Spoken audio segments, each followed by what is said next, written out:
wonten sabukala sumtuming pabekti dipunjuk. Ya dadi ingsun bakal mundhut priksa kadiparan jeneng para dadi utusane adil dutane para Pandhawa. Ana Negara Sina matura ilana rasa wigih rima-rima Drupada neni. Matur saking Kanjeng Hyang Mas Popati wonten lepat aturipun ingkang wayah Drupada kepareng angguraken samudra Patsa. Ya ora dari mongko. Nalika semanten ingkang wayah sampun gaduk utawi dumugi wonten negari Ngastina. Sabdagung lan Prabu Duryudana ingkang nedeng Kewalasena. Mboten mantra-mantra Nalendra dipun dados nampi tamugi Nalendra didayoni ratu. Nanging mboten mantra-mantra tumindakipun slaganipun Nalendra napa agung ingkang katendhen Sriwaka. Solah bawanipun slaganipun nilaran tata krami tumambut piyangkuh nampi aturipun ingkang wayah Drupada sarwi melingos mboten mawas dhateng ingkang wayah Drupada. Gambiripun yuswan kula wonten negari ing Ngastina dados dutaning Pandhawa angsal damel inggih boten.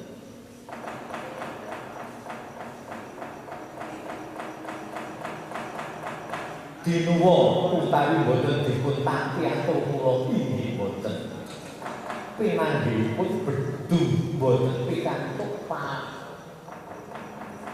pengendikan tentu menapa boten dipun gondheli menapa dipun nilakaken negari ing Ngastina. Lan indra mangun-mangun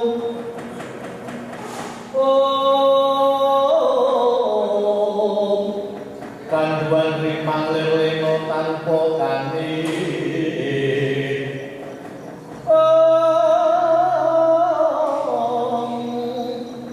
yen tak tuluso mengusang dia utama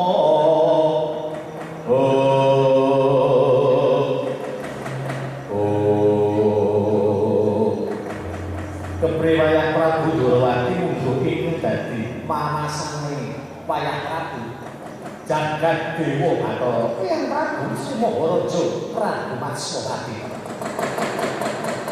sampun teka welo-welo bilih Kyai Prabu Duryudana cukeng badhe amekai negari Ngastina ingkang sepalih iwak Indra Prasta sak jajanipun dari untuk diwolan para kadang Pandhawa kula ngekseni. Wiwit dinten kandhan menika kula badhe jumakah priyangga.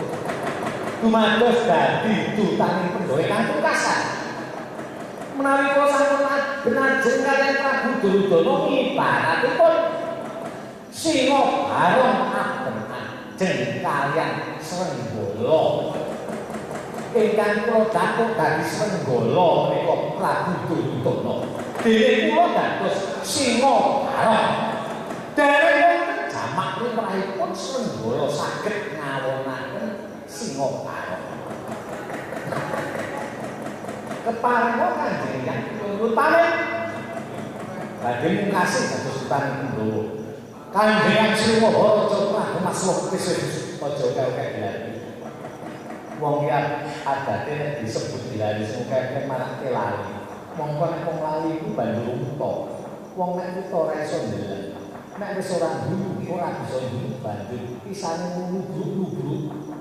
Sing didubruk sapa wae tanpa petung sanak kadang. Anak kepenak sanak ya ora nolak.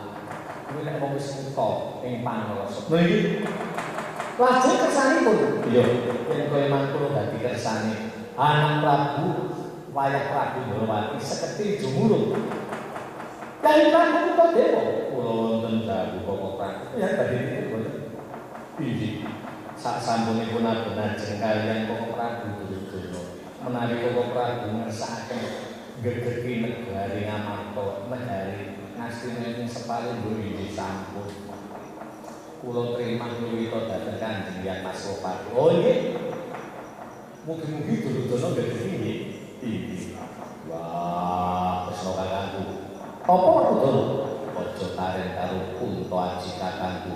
Mesti wangsulan trimo panggung ora bakal duwe greget jaluk negara Ngastina lan negara Indraprastha. Apuli Kunto dirasa jejak guneman negara Ngastina dijaluk nek perlu dina iki aku bakal barang amuka negara Ngastina. Wis kabeh mungko bakal ana wancine iki ora kena jujak guyub buku karpe dhewe ngangkat ditata. Nek kowe barang amuk sehat nanggap sapa? Jan apa iki? Iki menawi sampun rampung kula aturi mampir wonten panggumbahan. Kanjeng Ibu Dewi Bindi supados kunjul. Oh, wis iki. Iki ora liyane. Sampun. Tenang. Iki wis tak pikir iki sampun. Yakin? Iku ya wis. Kanjengan kumulihkan wayah tujuh negari ngasih kok ya. Ujo basuki mayu kabeh patu jalan lho iki saken kan.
Palubon lagune lekas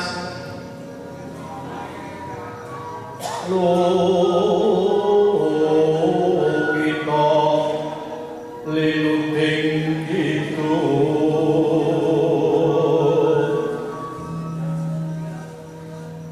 kadung kadern amomo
Salaminipun Kanjeng Sinuhun jengkar saking dari Timburawati. Angayoni para kadang Pandhawa teng Negari Wirata. Abdi dalem kepatihan keselan para putra saha para kadang. Kadawan nesa dateng. Urumeksa dateng pusaka Dwarawati Puspita Wijaya Kusuma. Cangkok Wijaya Mulya wonten gedung pusaka Gale Makantang. Panganggo dalem nak kala semanten mekaten. Kakang Patido lan sira Setyaki aja pisan-pisan kowe cilik nyedaki undiane kembang Wijaya Kusuma ngaten. Gedhe-gedhene wani gepok. Apa nganten iso mundhut kembang saka papan bumi menika kersa dalem ninggalipun mekaten kula namung nerokaken ya ya satunggaling dinten wonten tedhakipun Pendhita Durna lan Wadyabala Kuwawa ngantos meta Wadyabala saking Madyantara ingkang badhe ngrepak sarana paripaksa kembang Wijaya Kusuma Cangkok Wijaya Mulya saking Gale Makantang. Awrat nampi dawuhipun Kanjeng Sinuhun kula sakadang kelebet kali Setyaki majeng paparatan jumangkah mapakaken para Kuwawa. Iya. Pendhita Durna nglepasken senjata ingkang sinebat Sanjata Cundamanik. Ngene jagadipun Nyai Setyaki ngantos sirna madya. Jroning para kadang sentana karulungan. Bilulungan kali nomor dhisik danipun Nyai Setyaki wonten cumorot saking Dirgantara. Sekar Wijaya Kusuma sampun cumundha wonten mestakanipun ya menapa Nyai Setyaki. Kula mboten wani badhe mendhet pusaka menika satemah Nyai Setyaki saged wali wonten Majati Desa Malih ngamung para prajurit Sira menawi kaliyan Nyai Setyaki satemah mundur saking paparatan. Menika kawontenan ingkang dumados wonten negari ing Dwarawati. Wis wangsul kali Nyai Setyaki dinten menika ngaturaken gandeng Nyai Setyaki lan kula mboten rumaos mendhet pusaka lan nyundhukaken wonten stakanipun Yai Sejati kula pasrahaken sinuwun kersa mundhut piyambak saking stakanipun Yai Sejati. Yang kaya ngono Mas tak ambil iki pusaka Puspita Wijaya Kusuma merene serubang harum kadinetrane ora aku sabdaning kukila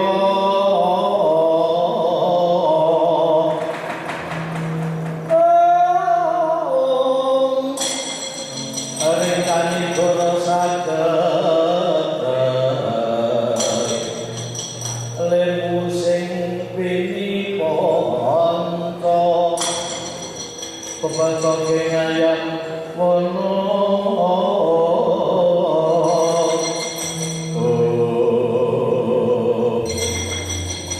kaken dolan sira Sejati wis tak jupuk wis tak ampil pusakane Mbah Wijaya Kusuma Cangkok Wijaya Mulya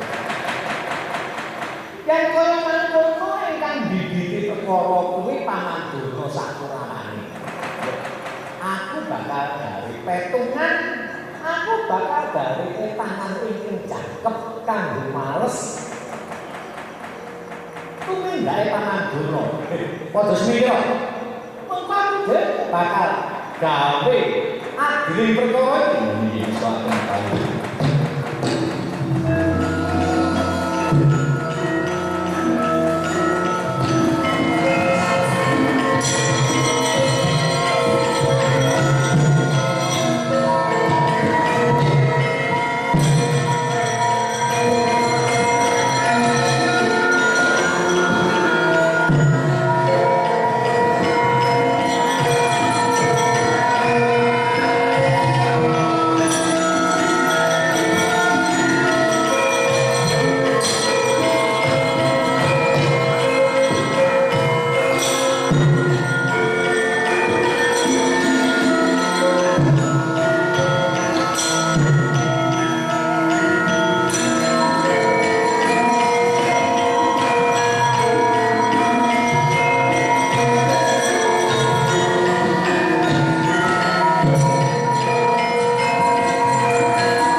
Sederek menapa lho dening Bapak Prabu?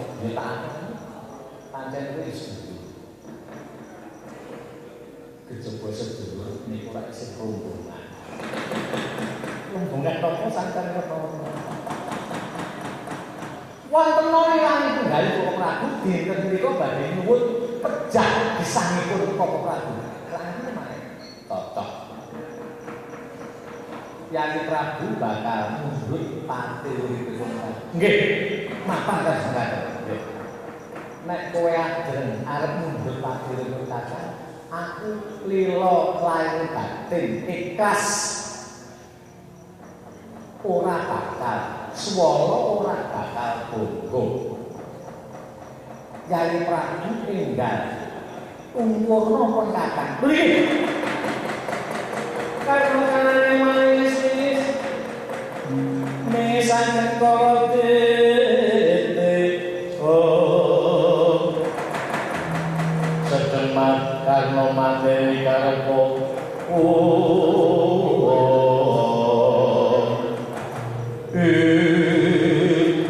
kok tak kacero kebian selipat so dipingulan datang Prabu Karno semprehatos nadyan duka yang sini nanging datang Kawistara sinamudana amung mesan-mesen kewala nanging during batos matekaji bola sewu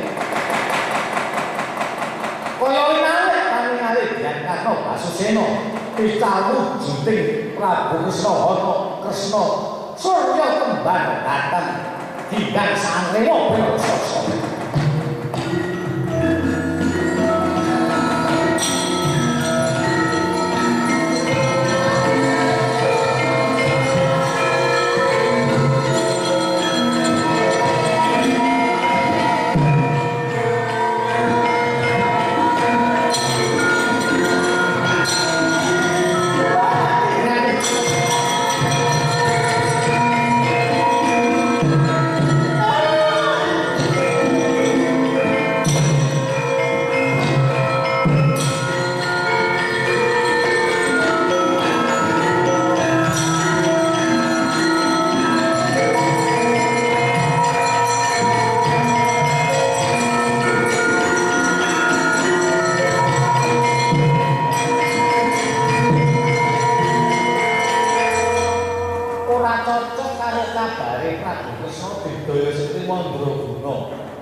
Sekti tanpa aji, didaya tanpa guru. Nanging nyatane ketiban kerisku.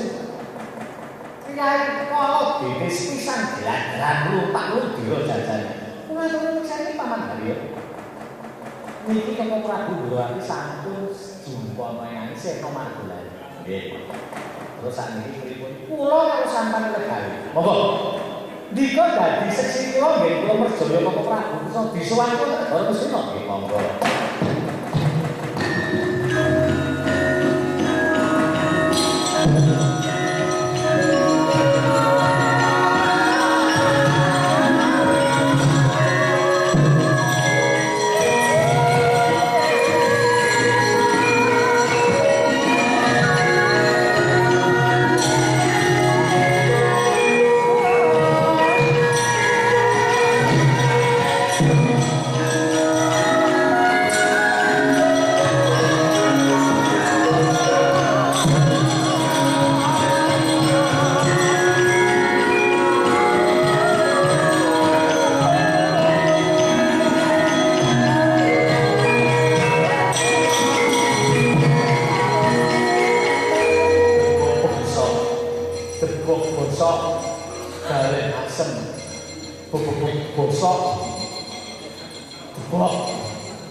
Aku rasa kurang ikut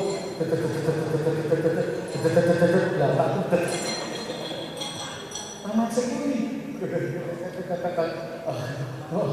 kulo sampai aku lebih kulo ini Kresna tahu Kresna sing dipateni kali anak Prabu Karna mau sinten ini kok nggih Kresna dados kersane loro iya mereka mau Kresna damelan kula sampeyan iso gimbal wadi napa mboten? Nek panjenengan iso gimbal wadi slamet. Nek mboten kula katutke dosane Kyai Karno. Pripun?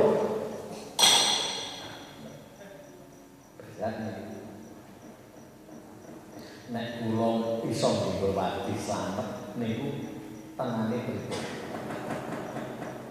Sampun ngantos keprobol dening para Kurawa utaminipun Kyai Karno menika wau Kresna Gadingan. Mangke menawi dumugi negari Ngastina wandane iso jobong teng alun-alun.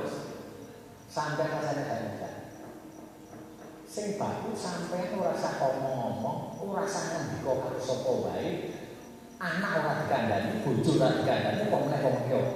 Lebu Prabu Durna. Pripun saged mboten?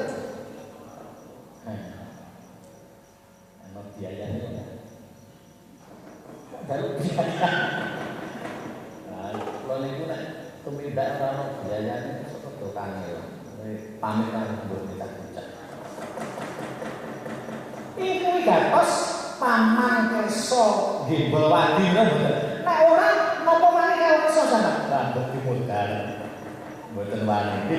Menawi laku mangke nebihi kuwandanipun Kresna. Nek ana apa-apa dengan rasa matur apa-apa karo pepundhen negara Ngastina. Sampun ngaten saged. Nggih, saged nggih.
Paman Prabu Durna. Dereng nanging sampun ngantos watos ya.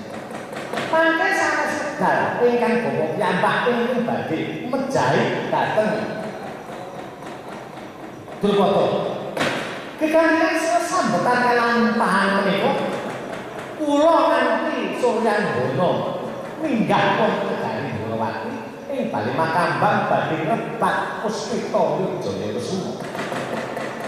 Kaeloane jagat awis saking perbawanipun Bita Durna pusaka Ndrawati onya saking bali Makambang tegesipun kadyan Prabu Kresna menika taksih gesang ngayomi Pandhawa mboten gadah daya piyatan menapa-menapa amargi kembangipun sampun uncat saking sandhang pamujan wonten bali Makambang. Nadyan Prabu Kresna ngewangi kula menapa Pandhawa menika mboten wonten ginanipun. Mesti sampe mijet pangeran anggenipun badhe nyerahaken Pandhawa.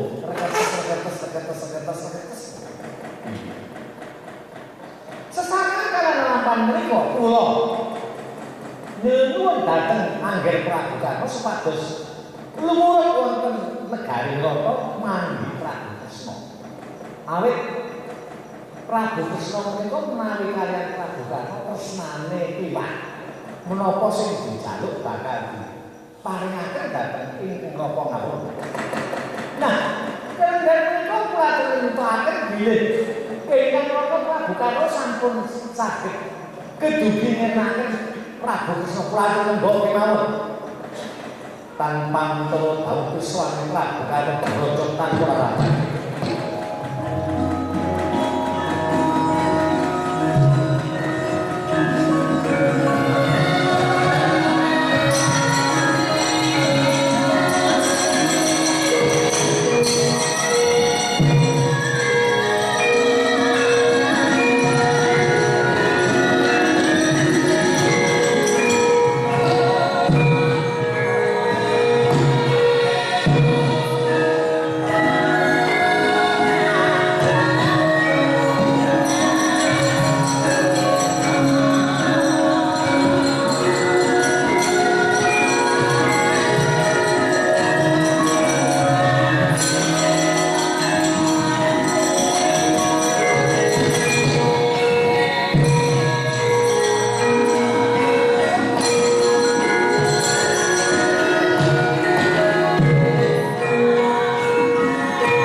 Angger dipati nyernakaken Angger Prabu Ndorowati kula sumanggaken mbok disumprit to kula niku sumber piyambak menika wau Angger Prabu Ndorowati disuduk keris jajanipun luntak ludira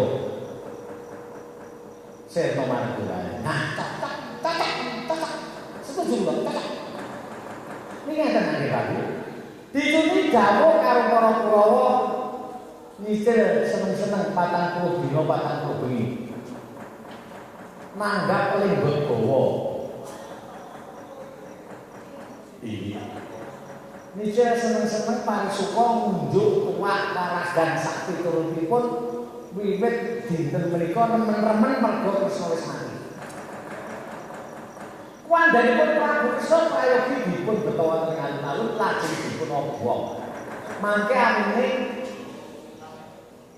dipun sukaken Kendhaga, dipun sukani Toya diombe para Kurawa kabeh amune Prabu Kresna. Pandhawa sesuk Bratayuda mboten kesing manungsa Kurawa. Pripun? Adipun klatih dawuh sangga para Kurawa. Oh inggih sendika monggo nggih niki wandane Angger Ndorowati dipun tono. Monggo.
Pancaka menika tegesipun panggung ingkang dumadi saka kayu Purasari. Kayu ingkang kabeh gampang kobar dening kaono.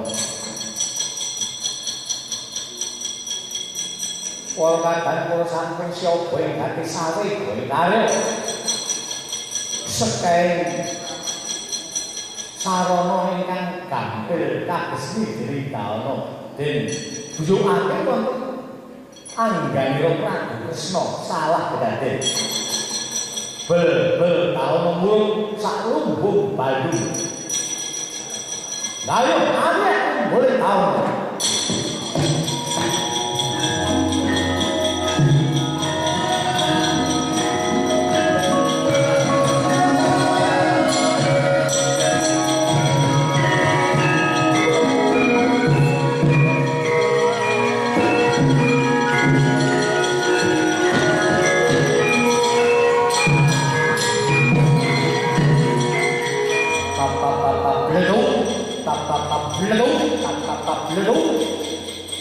Saling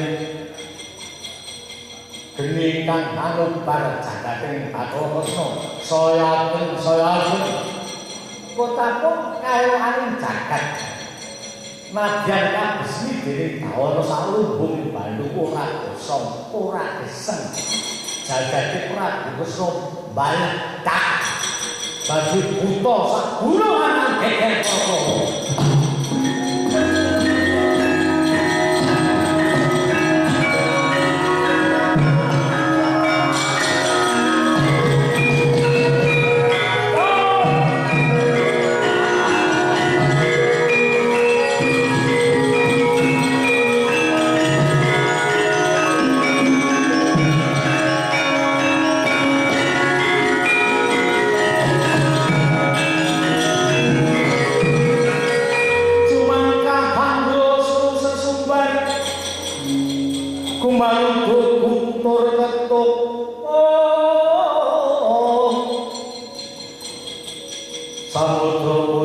Sumamburan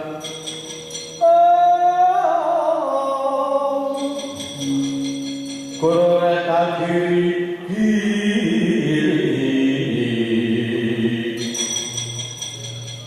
Sigra hamlebur bumi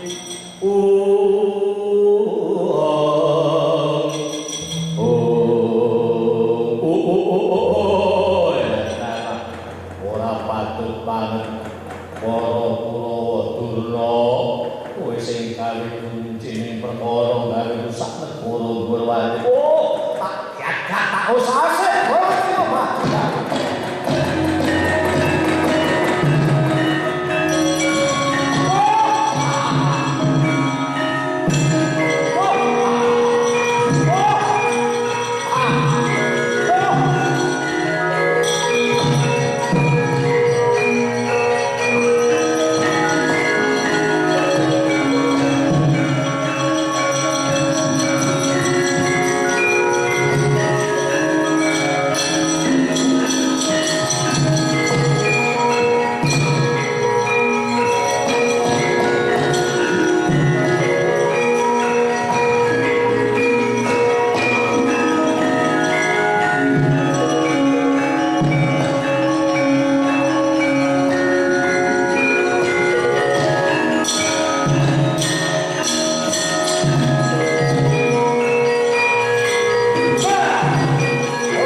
ana parigara apa ana patunggonku gawe onar gujak rukyuk ora ngerti tata krama tata susila. Nggih Mbak. Kula nyuwun pejah. Ana apa? Menika wau para kadang Kurawa sami nidra smiyos swanipun angger Prabu Dwarawati. Lajeng dipun beto wonten kayu menapa wonten negari Astina badhe dipun obong wandhanipun nanging sareng dipun obong sedaya wau ical nanging dadi buta saharga suta ngebaki negari Astina. Nyuwun penembang nyuwun pengayuman penembang dono tak titeni nggonmu gawe bibi perkara pimpit ana patemuan agung negara Astina mau. Kowe tansah aja dimadeni perang ora musuh Pandhawa. Kowe gawe rame ana negara Dwarawati. Iya apa ora? Nggih. Nggih. Dipun dimono. Ngakoni pun lepat. Besok menawa semikir tak petone gawe apa butane.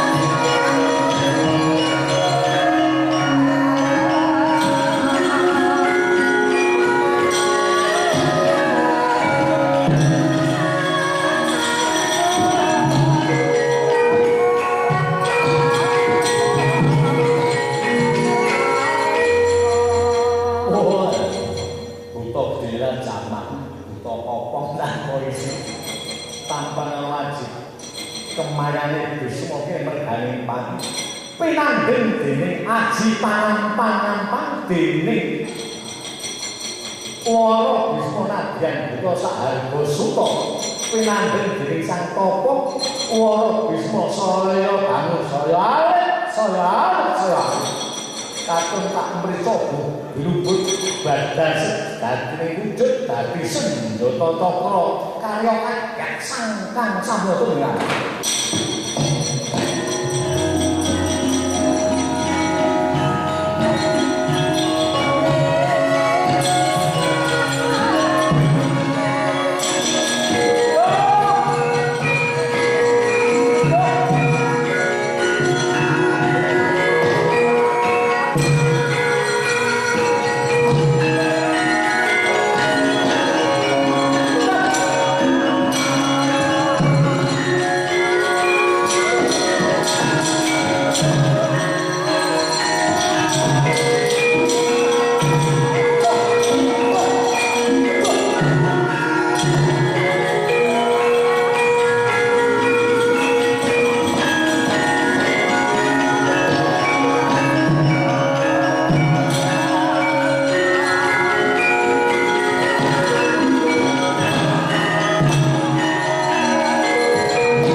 dados pundi ing atasipun kula menika ingkang kapernah meneh pinanggih kaliyan kepunden sampun jamak limrahipun ngaturaken pangabekti. Yo.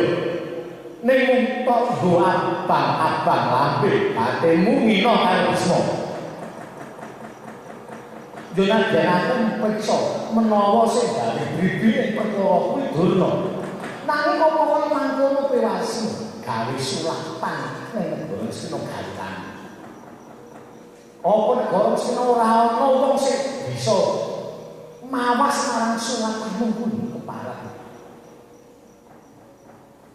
Nek sing maju ning palagan kuwi Pandhawa Bisma ora ngene papan kuwi isih kadang-kadang karo Kura. Nek Kresna kuwi bengkanane sak jatane rangkap. Wani-wani celandian gawe rusak negara mesti. Bisma ora kira. Yen ana menungsa sing wani gawe rusak negara mesti. Aku ngarimake. Ayo. Adepono Bisma. Ya, wong sae dudu kula mados menungsa ya.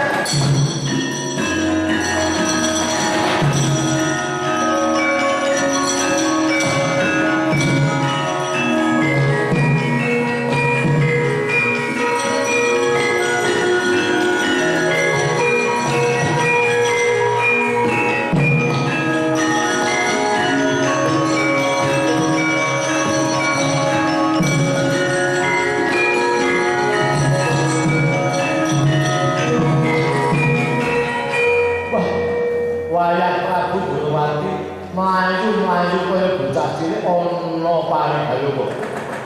Matur kesanipun Kanjeng Hyang Siseta. Yo. Lemah nuju samudra maksane yo kaya dadi apa. Matur apa? Kalenggan mriku ngestina sampun amplak awur-awur. Ingkang dipunontonto mboten wonten sanes namun Kanjeng Hyang Pak Kanjeng Hyang Siseta dipunontonto dening Kanjeng Hyang Kalkondo Kanjeng Hyang Siwara Bisma menawi endi seta sing tuwek kakek majune tak tambah sapa sing ngono Kanjeng Hyang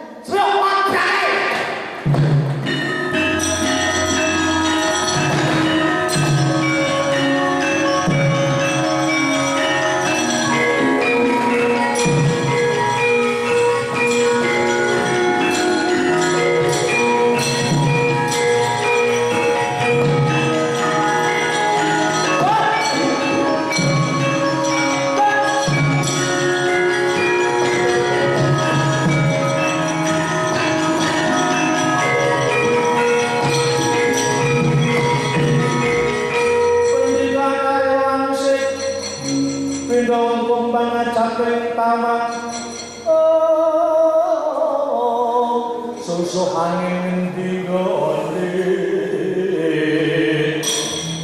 lawan kali kangkung manuk mabur urupe ngungkuli langit usum mondrah ing taman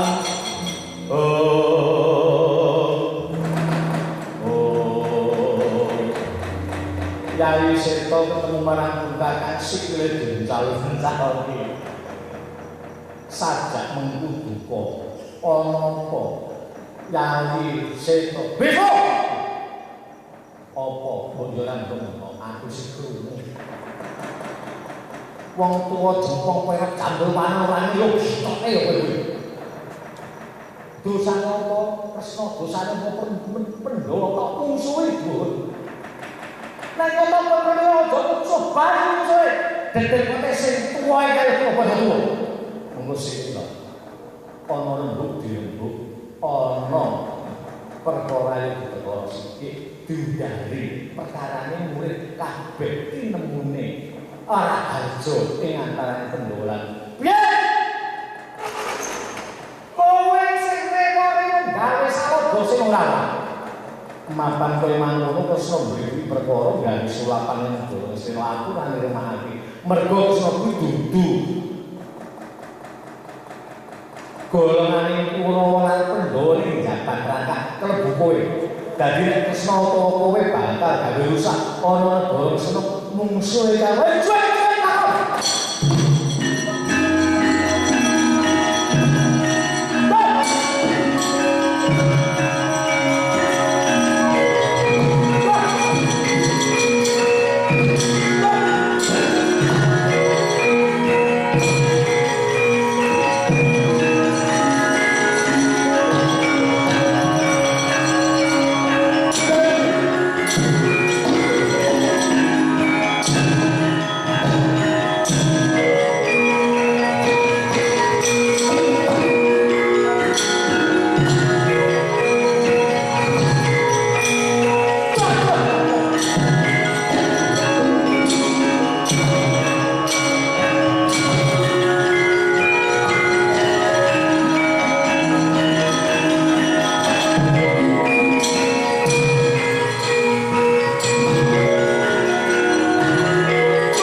wong perang kias padha sareng-sareng ing antariksa beno waso dedali raga lakan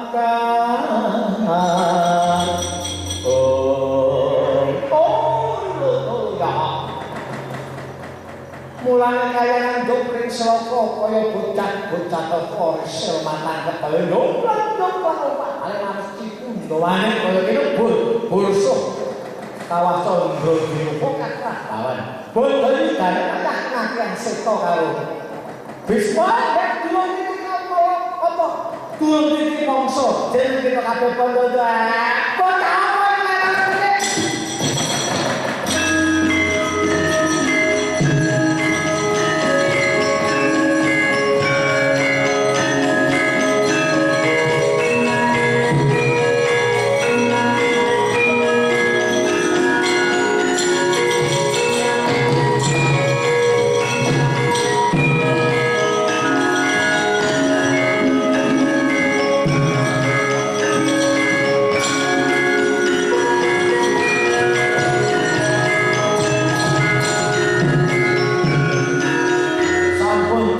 kendharan kulun ewan-ewan kula badhe kula jur kendharanipun Bisma sampun dipun kendharan kulun badhe kula uga kadigdayanipun kajenge kula pecah manunjang wonten menawi kita loro iki Bisma wonten dalem seta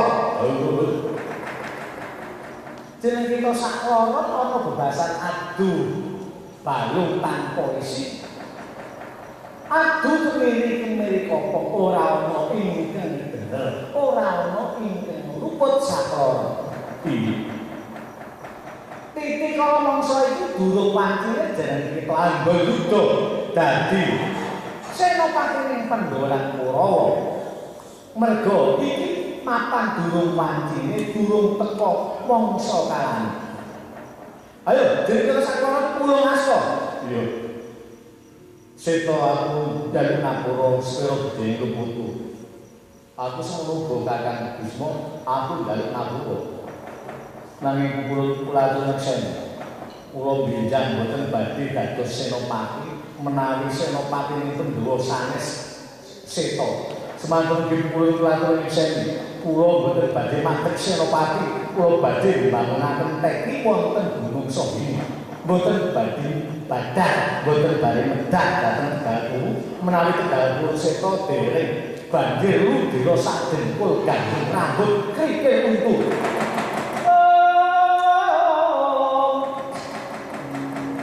leng-lengi griya mangun-mangungkung kanduan limang lelena tanpa kaning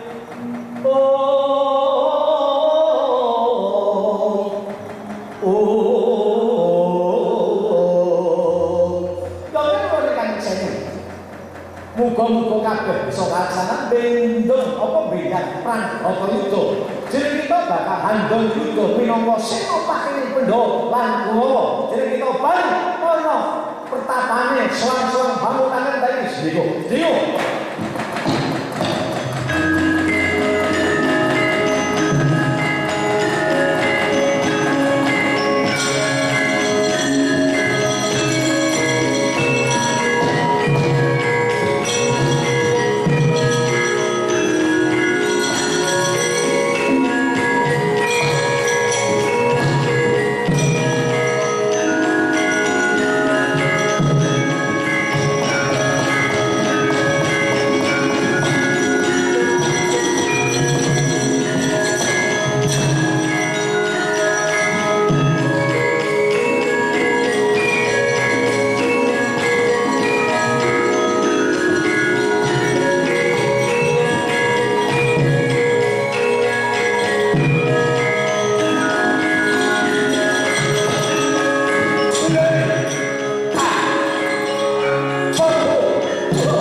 lak poteng-poteng. Jadi sedaya sampun dumados menika dados kaca benggala antawisipun Pandhawa kaliyan Kurawa. Dereng niki kala mangsa kula mlebet wonten negari Sira sampun patos. Pandhawa boten badhe nuwun negari Sira. Pandhawa boten badhe nuwun negari Drupada. Monggo dipun restantunaken anggenipun sami kekadangan antawisipun Pandhawa kaliyan Kurawa. Ora dalu negara Ngastina saiki. Mboten sampeyan mlebu negara Ngastina dadi dipun. Mboten. Ya wis. Kalenggan menika monggo sami handhang rumangsa kekadangan Pandhawa lan Ngastina nggih ora pamit.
Kangge Santi Jaya-jaya kami Jayadadya kateng temaning jagat Araya jagat Nuswantara.